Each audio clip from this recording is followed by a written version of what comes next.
Oke, kita berjalan sana. Aku sudah masukkan satu kok. Lagi 2 kok ke sini.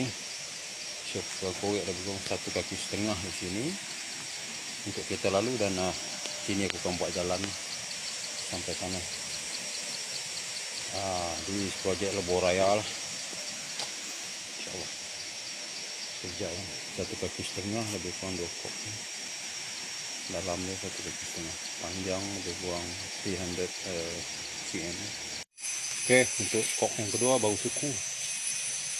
Oke. Alhamdulillah. Lembaga suku masuk 2 kok. Tambah untuk jalan depan. Mantap Pak Bu. Selesai untuk hari ini.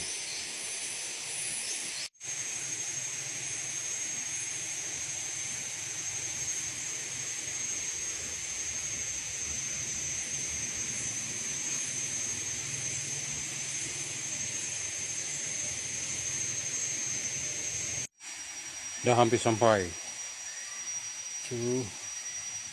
Macam lubang kubur. Ini kalau ambil upah korek kubur pun boleh ni. Ini sikit lagi dah boleh sambung. Kena jalan pun dah okey sikit. Tempat suku. Ini akan jadi tempat parking.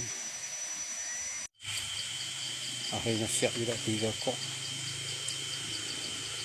Nah, itu akan jadi tempat parking sementara. Ini akan timbul besok. Adjust sikit lagi, pergi masuk dulu. Dan insya-Allah okey lah. Alhamdulillah. 3 kok.